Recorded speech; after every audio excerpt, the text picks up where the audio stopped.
Oryx FM. Oryx Sport avec Amina Boimari sur Oryx FM.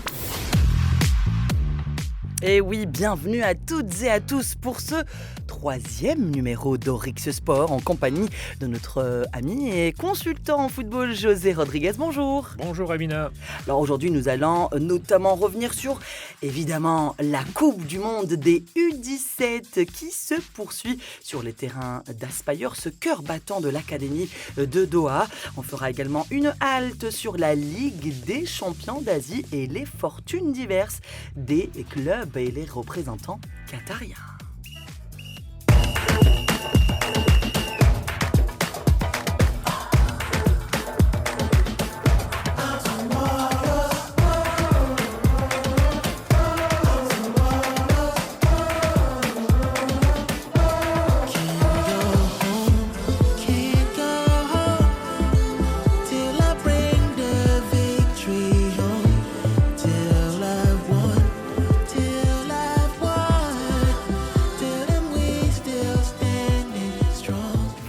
Compris, c'est la chanson officielle Tomorrow's Got de la Coupe du Monde Qatar FIFA, bien sûr 2025 des U17 qui se poursuit au Qatar. Restez branchés, on décolle tout de suite.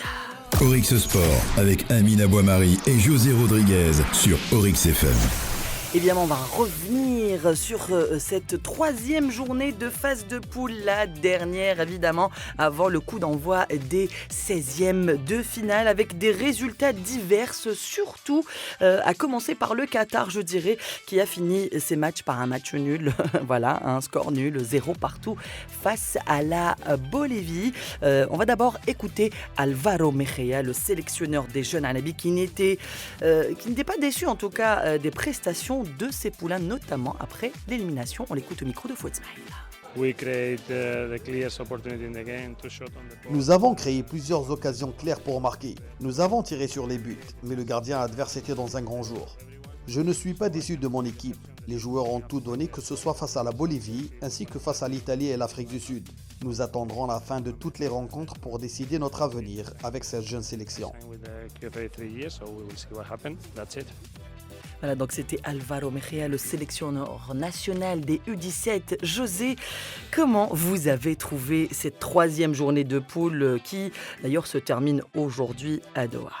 On a vu dans la continuité de cette compétition, on a vu donc des fortunes diverses, des équipes qui ont confirmé leur qualification, des éliminations, donc on a vu de la joie, des larmes, mais voilà, des confirmations, des surprises. La Zambie par exemple qui a surpris le Brésil hier avec un match nul un partout et qui va se qualifier pour le tour suivant. Voilà, donc une journée qui a été très intéressante. Pour ma part, j'ai bien aimé par exemple le Venezuela aussi, une équipe qui a apporté une originalité dans le jeu qu'on pourra préciser peut-être tout à l'heure. Oui. Voilà, mais une belle journée encore. En tout cas, c'était une journée donc comme vous le dites, pleine de surprises et notamment la surprise était l'élimination du Qatar. On s'y attendait certes au vu des résultats mais aussi des prestations. Mais comment vous avez trouvé cette sélection qatarienne qui a tout de même tout donné pour essayer de rester en course? Hélas, ce ne fut pas le cas. Voilà, alors moi je reste un petit peu déçu quand même parce qu'il me semble que au vu du groupe qui était celui du Qatar,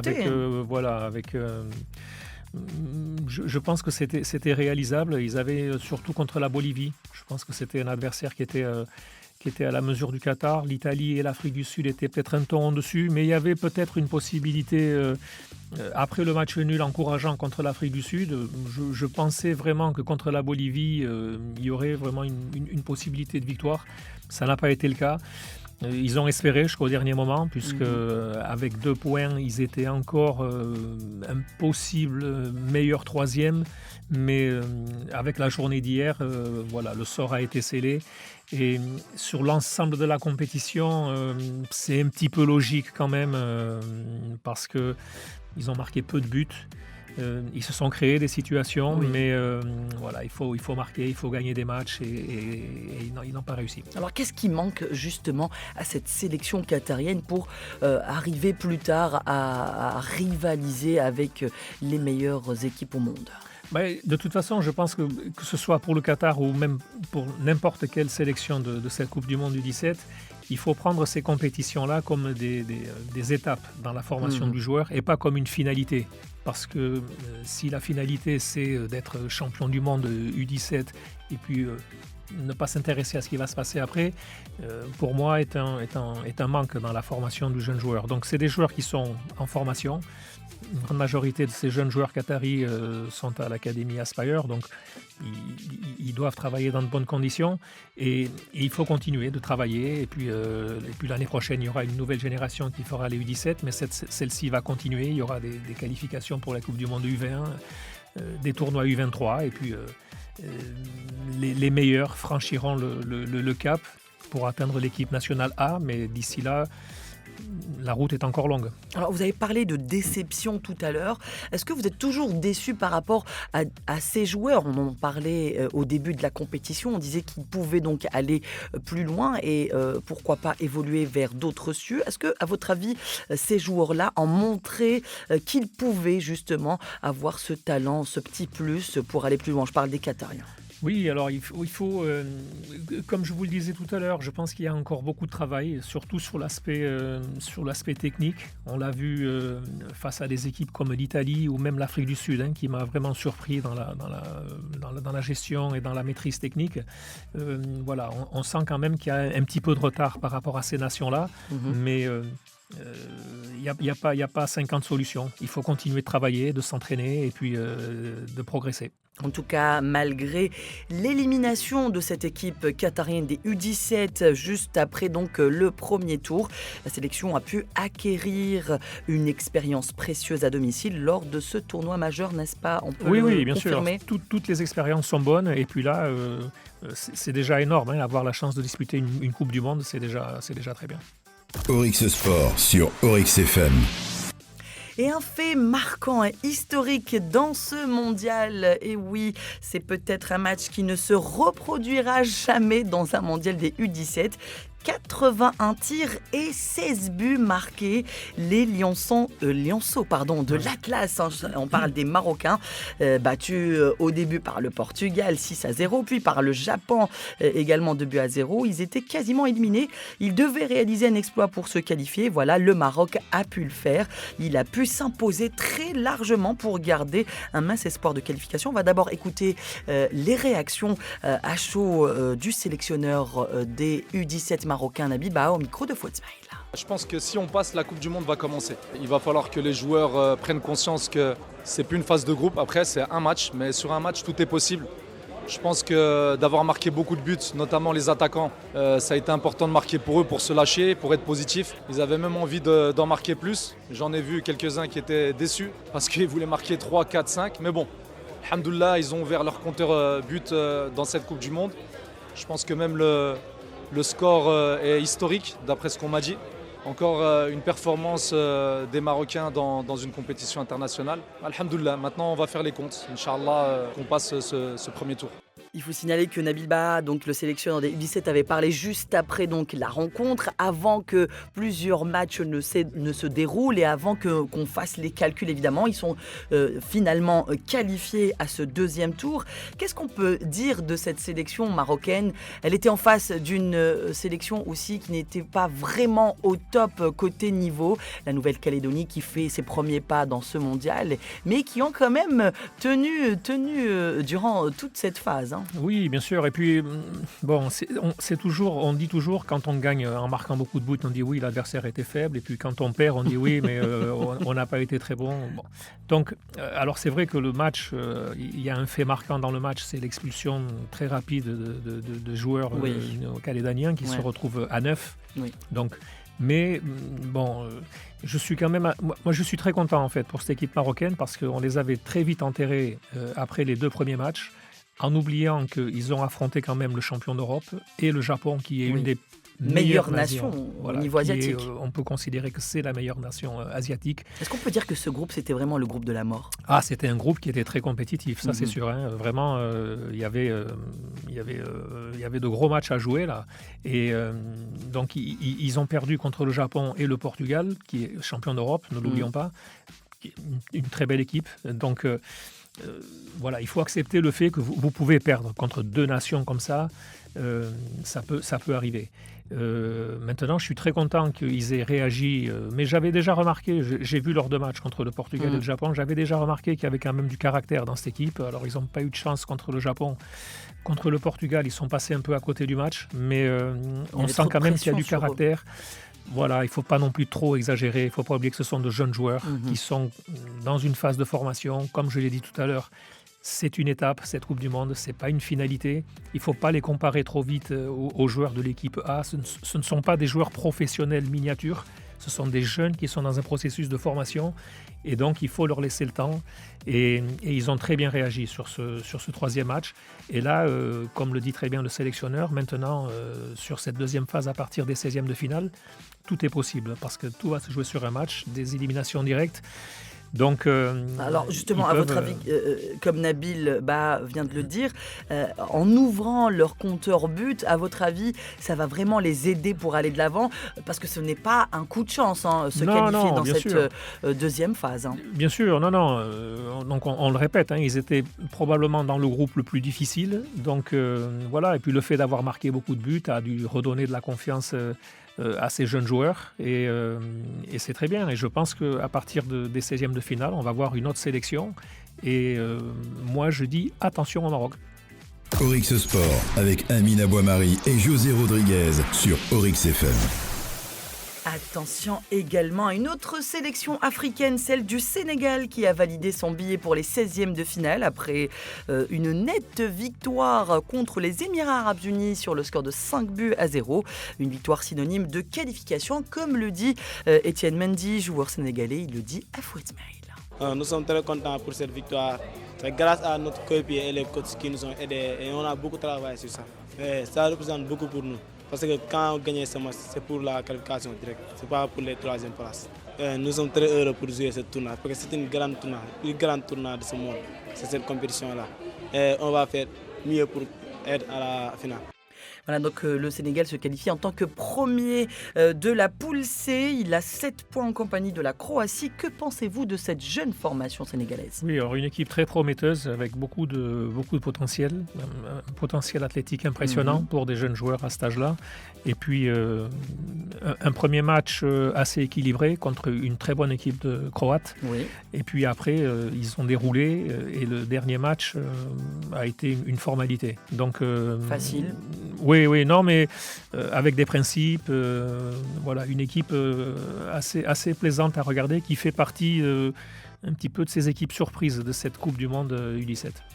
Alors, est-ce qu'on peut dire que cette formation sénégalaise peut aller encore plus loin dans cette Coupe du Monde, dans cette compétition notamment, au vu des petits trucs en plus, je dirais, des petits talents de ces joueurs-là qu'on a vu d'ailleurs évoluer sur le terrain? Oui, bien sûr. Là, de toute façon, maintenant, alors on va bien sûr attendre de voir le tableau final, voilà, parce que le tirage au sort aussi va avoir le tirage au sort.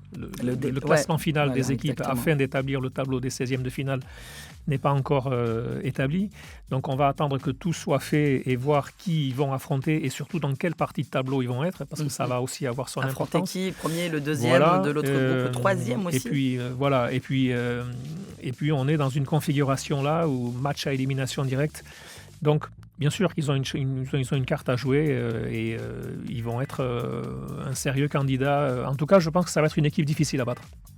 Oryx Sport sur Oryx FM. On a également joué hier la journée de poule, la dernière journée de poule dans le groupe F, G, H et E. Et puis, il y a eu d'autres équipes qualifiées à signaler. On va écouter le round-up de Fouet Ismaïl de la journée d'hier soir. Les 2 meilleures équipes de chacun des 12 groupes, soit 24 formations, seront rejointes par les 8 meilleurs troisièmes pour composer un tableau de 32 sélections. Certaines sélections ont déjà validé leur billet avec brio, tandis que d'autres restent dans l'attente fébrile des derniers résultats. Pour d'autres encore, le rêve s'est déjà envolé. C'est le cas de la Côte d'Ivoire éliminée après 3 défaites consécutives, hier soir face à la Corée du Sud 3-1, après avoir chuté face à la Suisse puis contre le Mexique. Une élimination précoce qui laisse un goût amer chez les supporters ivoiriens. Je suis plus ou moins triste parce que nous avons perdu. On reviendra plus fort. Toujours avec les Ivoiriens, on s'entend toujours au meilleur, mais cette fois-ci, ça n'a pas été le cas. Nous avons perdu nos 3 matchs de poule et voilà, nos sentiments ne sont pas bons, mais on garde toujours l'espoir pour des années à venir. Comme on le dit toujours, découragement n'est pas ivoirien. Hier soir, la Suisse a battu le Mexique 3-1. L'Allemagne s'est imposée face à Salvador 7-0. La Colombie a battu la Corée du Nord 2-0. L'Indonésie a pris le dessus sur l'Honduras 2-1. La Zambie et le Brésil se sont neutralisés 1 but partout. Venezuela s'est imposé face à Haïti 4-2, tandis que l'Angleterre a dominé l'Égypte 3-0. Alors voilà, donc c'était le résumé de ce lundi, donc les matchs de la troisième journée de phase de poule dans les différents groupes F, G, H et E. Et on a vu donc d'autres équipes qualifiées. Alors que pensez-vous de cette journée-là, José? Vous avez d'ailleurs assisté à ces matchs avec Fouad. Oui, on est tous les jours sur les terrains à regarder ces matchs. Écoutez, pour l'instant, je vais dire qu'il y a assez peu de mauvaises surprises en parlant d'équipes éliminées, mis à part la Côte d'Ivoire peut-être, où on attendait. Mais bon, ils étaient aussi dans un groupe pas facile avec le Mexique, la Corée du Sud et la Suisse, qui est une nation très forte chez les jeunes en Europe. Oui. Donc un groupe pas facile, mais voilà, des promesses tenues et je pense que, comme le disait le supporter, ils reviendront plus fort. Alors, oui, dites-moi. Non. Voilà. Je voulais parler donc des 48 sélections, évidemment, au début de ce tournoi. Oui. Il ne se rend plus que 32 Exactement. À l'issue des matchs d'aujourd'hui. Exactement. Alors, oui, sur les 32, sur les 48, 32 se qualifient. Jusqu'à présent, nous avons plusieurs qualifiés. Est-ce que vous pouvez nous donner un petit peu une vue d'ensemble, notamment sur les premiers, les deuxièmes et les troisièmes qualifiés? Mais alors, curieusement, on a pour l'instant on aura peut-être 2 de plus cet après-midi, mais pour l'instant, 2 seuls pays ont remporté leurs 3 matchs de poule. L'Argentine, qui sortent du lot. Voilà, l'Argentine et l'Italie. Après, voilà, je pense que tous les candidats sont là. Alors l'ordre va probablement changer entre premier, deuxième, troisième. Au vu de cette dernière journée, il y a des équipes qui sont actuellement premières, mais qui peuvent finir troisième, oui. Et vice versa. Donc, mais globalement, bon, les nations majeures sont là. Donc voilà, assez peu de surprises, mis à part l'élimination précoce de la Côte d'Ivoire. Alors justement, donc là, c'était un petit peu le petit pincement de cœur de la journée d'hier, cette élimination de la Côte d'Ivoire. Mais ce n'est pas, encore une fois, la Côte d'Ivoire des seniors qu'on connaît. Exactement. Ce n'est pas l'équipe donc majeure de cette habituelle formation qui va très loin dans les compétitions, Exactement. Notamment les mondiaux. Alors dites-moi, José, qu'est-ce qu'on peut dire notamment de ces poules, ces dernières poules d'aujourd'hui, surtout les matchs de ce 11 novembre au programme dans le groupe K, évidemment l'Ouganda qui affronte la France. Et oui, Exactement. L'Ouganda qui est encore en lice et la France également, oui. Pour être donc première de poule avec le Canada. Ça va se jouer quand même. Personne n'est éliminé pour l'instant dans ce groupe. Voilà. Oui. Donc personne n'est... alors même si la France et le Canada ont fait un grand pas, parce qu'avec 4 points, je pense qu'ils seront au pire meilleur troisième. Mais l'Ouganda et le Chili qui n'ont qu'un seul point peuvent se qualifier. Alors oui, donc dans cette poule K où il y a donc les 2 matchs qui se jouent, je le rappelle, encore une fois à la même heure, Exactement. À 15h30. Il fait assez chaud quand même à 15h30. Oui, à 15h30, surtout la première mi-temps est pas évidente. Ouais. Ils sont fatigués, on les a vus hier lors des rencontres donc, de 15h30. C'est un peu chaud. Ouganda-France dans le pitch 3 et puis dans le pitch 8, on retrouve le match Chili-Canada. Dans ces matchs-là, à votre avis, qui va remporter les tickets de qualification pour le prochain tour? Alors ça va être des matchs très disputés puisque, comme je vous l'ai dit tout à l'heure, l'Ouganda et le Chili qui sont pour l'instant éliminés ont encore une chance, mais il va falloir faire de grands matchs. Je pense que l'Ouganda contre l'équipe de France va avoir quand même du mal de ce que j'ai vu jusqu'à présent. même si je suis un petit peu déçu pour l'instant de ce que j'ai vu au niveau de l'équipe de France, surtout sur le plan technique. Je m'attendais à voir une équipe un petit peu plus joueuse. Voilà, une équipe qui est quand même basée beaucoup sur la vitesse, la puissance physique. Alors, qu'est-ce qui s'est passé dans cette équipe de France justement durant ce tournoi qui a fait qu'elle ne brille pas comme celle de l'Italie ou encore de l'Argentine? Est-ce que c'est dû au groupe, donc aux membres de cette poule, ou est-ce qu'il y a d'autres aspects qu'on n'a pas encore visités, parce qu'on n'a pas encore parlé de cette équipe de France, justement? Non, mais alors, bon, on est obligé d'aborder, si vous voulez, un petit peu là, sous forme de bilan un petit peu général. Oui. Je suis quand même un petit peu déçu des grandes nations. Voilà. D'accord. Je trouve qu'il y a une uniformisation un petit peu des équipes. Les équipes jouent un petit peu de la même façon. Pourquoi à votre avis qu'on est arrivé à ça? Parce que c'est un petit peu la tendance aussi du football professionnel aujourd'hui, qui est un football qui est basé beaucoup plus sur la vitesse, la puissance physique. Alors il y a une certaine forme de technique parce que au niveau de la passe, si vous voulez, bon, il faut une application technique, mais je regrette qu'il n'y ait pas plus de dribbleurs. Voilà, j'ai vu sur ces équipes-là U17, j'ai vu très très peu de dribbleurs. Voilà, j'ai pas vu de Lamine Yamal, j'ai pas vu des Iniesta, et je trouve que c'est un petit peu dommage dans ces catégories d'âge-là de ne pas privilégier. On les laisse pas briller, à votre avis?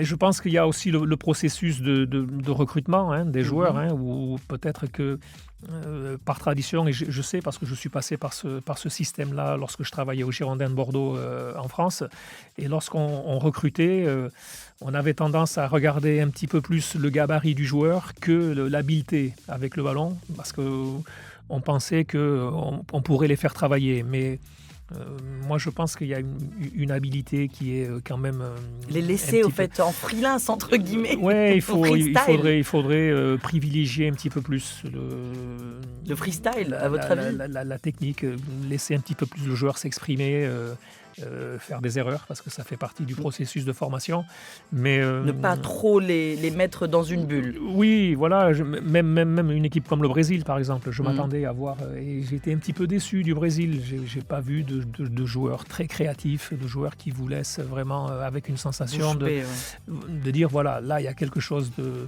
Voilà, on voit certes des joueurs qui ont de la qualité, mais voilà, j'ai été beaucoup plus surpris, si vous voulez, par des nations un petit peu moins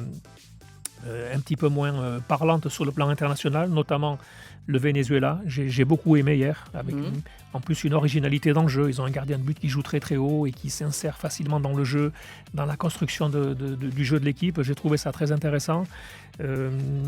J'ai trouvé intéressante l'équipe d'Haïti, des joueurs alors avec une puissance physique un petit peu limitée. Ils ont eu du mal, ils ont perdu lourdement contre l'Angleterre. Mais ils se sont montrés quand même. Mais voilà, j'ai senti que dans l'utilisation du ballon, il y avait quelque chose, il y avait une recherche que je trouvais vraiment très très intéressante. D'autres comme la Nouvelle-Zélande aussi m'a agréablement surpris, l'Afrique du Sud, je trouvais aussi très intéressant, la Zambie. Même si là, il y a un petit peu plus de puissance physique, mais ils sont quand même là, ils ont tenu en échec le Brésil. Voilà. Mais voilà, après, comme je vous l'ai dit, je pensais vraiment France, Italie, Allemagne. Je m'attendais à voir quelque chose d'un petit peu plus alléchant au niveau du jeu. Oryx Sport avec Amina Boimari et José Rodriguez sur Oryx FM. En tout cas, la Coupe du Monde et U17 de la FIFA au Qatar est l'occasion également pour la Fédération internationale de football d'expérimenter de nouvelles technologies et des règles d'arbitrage pour potentiellement les généraliser à l'avenir. Il y a eu donc beaucoup de nouveaux règlements qui ont été expérimentés, notamment le soutien vidéo support, une alternative à la VAR. Est-ce que vous avez trouvé que c'était une bonne idée, José? Moi non, en tout cas. Non, alors écoutez, moi j'espère sincèrement que c'est une règle qui sera très vite abandonnée, parce que je trouve que ça va ouvrir des portes à certaines dérives. Alors pourquoi ? Parce que chaque entraîneur dispose de deux cartons verts, on va dire, en fait, qui en fait sont Comme bleus. si c'était sans joker. Voilà, et qui Ils permet... sont bleus, les cartons, d'accord. Voilà, ils sont bleus, mais en fait, voilà, il permet à l'entraîneur d'intervenir à 2 reprises sur des faits de jeu qu'il estime, lui, l'équipe est lésée. Donc, il y a certains faits de jeu très précis, penalty, signalé ou non, carton rouge, identité de joueur, but refusé. Mais je trouve qu'on est en train de... parce qu'en fait, lorsque l'entraîneur sollicite l'arbitre pour une situation qu'il estime, lui, que l'équipe a été lésée, s'il a gain de cause, entre guillemets, après vérification VAR, il a gain de cause, alors il reprend son carton vert. Ce qui fait que c'est plus 2 interventions qu'il a. Il peut en avoir 3, plusieurs. 4 et 5. Ça dépend des situations. Et je pense qu'on est en train de mettre une pression énorme sur l'arbitrage qui est déjà énorme avec la VAR. La règle des 8 secondes aussi avec les gardiens. Alors la règle des 8 secondes, alors en fait c'est une règle qui existait déjà. C'était pas 8, c'était 6 secondes, mais qui était très peu appliquée par les arbitres. Donc là, elle est un petit peu plus prononcée parce que l'arbitre, à partir de 5 secondes, fait un décompte vocal et donc le gardien de but doit jouer dans cet espace de temps de jeu. Et il y a des sanctions aussi. Oui, bien sûr, ils sont pénalisés si le gardien garde le ballon au-delà des 8 secondes. Mais voilà, la règle du carton vert, je pense que peut amener après sur des dérives, peut servir à casser le rythme du jeu. Lorsque l'entraîneur n'aura pas utilisé ces 2 cartons pendant le jeu, il peut les utiliser en fin de match pour casser le rythme du jeu. Enfin, voilà, je pense que chacun son boulot. Laissons les arbitres arbitrer. L'entraîneur a déjà beaucoup de choses à faire avec l'équipe. Là, si on demande à l'entraîneur en plus d'arbitrer, ça va être... je pense que c'est pas une très bonne chose. Croyez-vous que l'impact de ces règles expérimentales permet surtout de comprendre si elles sont viables pour les compétitions professionnelles ou pas ? Oui, après c'est bien de l'essayer. Je pense que beaucoup de gens veulent apporter tout un tas de modifications dans le football. Voilà. Moi, sur ce point-là, je suis pas du tout fan de ce que j'ai vu jusqu'à présent sur cette compétition. Et moi non plus. Oryx Sport avec Amina Boimari et José Rodriguez sur Oryx FM. Allez, plus que quelques minutes avant la fin de cette émission. Dernière étape, dernière escale, c'est la Ligue des champions d'Asie Élite. Je vous sors un peu du mondial, je vous emmène quelques jours auparavant, évidemment, la semaine dernière, des fortunes diverses pour les clubs qatariens engagés. Douhail s'était imposé devant les Émiratis de Shabab Al-Ahli, alors qu'Al Ralafa a perdu également, c'était le cas pour Al Sadd. Résumé de la 4e journée avec Lydia Fadel. L'équipe de Douhail a décroché une victoire palpitante et méritée 4-1 face à ses visiteurs émiratis Shabab Al-Ahli lors d'un match disputé hier soir au stade Abdullah Ben Khalifa pour la 4e journée du groupe B de la Ligue des champions de l'AFC. Grâce à ce succès, Douhail remporte son premier match de la compétition continentale, portant son total à 4 points et relançant ses chances de qualification pour le tour suivant. Shabab Al-Ahli, quant à lui, reste à 6 points. Tandis qu'Al Ralafa a subi sa 3e défaite en phase de groupe de la Ligue des champions de l'AFC, s'inclinant 2-1 face aux Saoudiens d'Al Hilal lors de la 4e journée de la phase de groupe de la zone ouest. Avec ce résultat, Al Ralafa reste à 3 points et chute à la 9e place du groupe, tandis qu'Al Hilal conserve son sans faute, totalisant 12 points et restant en tête du groupe. Al Ahli a su profiter des lacunes défensives d'Al Sadd. À la 34e minute, l'attaquant Riyad Mahrez est servi dans une offensive construite et marque d'un tir dans le bas du filet depuis l'entrée de la surface. Al Sadd, malgré une domination initiale en possession, a eu du mal à concrétiser. Juste avant la pause, l'équipe a touché le poteau sur une tentative de Rafa Mojica. En seconde période, Al Sadd est revenu dans le match. À la 63e minute, Claudinho profite d'un bon mouvement collectif pour égaliser en frappant dans la lucarne. Cependant, seulement 5 minutes plus tard, à la 68e minute, l'attaquant Matheus Gonçalves inscrit le but décisif pour Al Ahli d'un tir du pied gauche à angle fermé qui trompe le gardien Meshal Barcham. Pour Al Ahli, cette victoire confirme leur excellent début dans la compétition, une 3e victoire, 10 points en 4 journées. Tandis que pour Al Sadd, la défaite remet en lumière la nécessité de meilleure gestion dans les moments décisifs et d'une rigueur défensive renforcée afin de rester compétitif au niveau continental. Alors une dernière question s'impose. José, évidemment, le bilan n'est pas satisfaisant pour ces clubs qatariens. Êtes-vous d'accord avec moi ?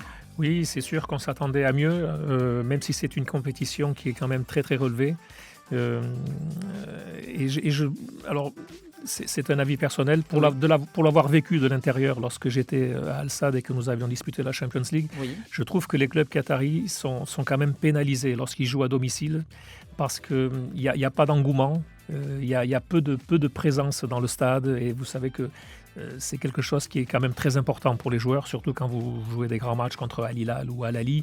Et pour avoir été la saison dernière dans le championnat saoudien, je peux vous assurer que lorsque vous allez jouer à Jeddah contre Al Ahly ou contre Al Ittihad et que vous jouez face à 50, 60 000 spectateurs, ça peut faire la différence. Évidemment. Voilà, je regrette c'est vraiment dommage parce que c'est une très très belle compétition et les gens iraient au stade, premièrement, supporter évidemment les clubs qataris et ils verraient en plus du très beau spectacle parce que notamment les équipes saoudiennes qui ont vraiment des effectifs impressionnants.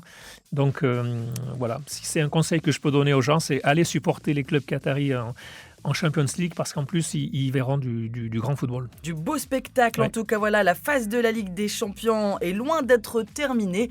Restez connectés sur nos ondes, c'est la fin de cette émission Orix Sport. On vous retrouvera la semaine prochaine évidemment avec d'autres informations. On vous replongera également dans le mondial mais aussi dans les dates FIFA qui approchent à toute allure et les matchs du Qatar, le match amical notamment contre le Zimbabwe. Merci à Hassan Jabri, notre réalisatrice, notre maestro de ce mardi et bien sûr à notre consultant José Rodriguez.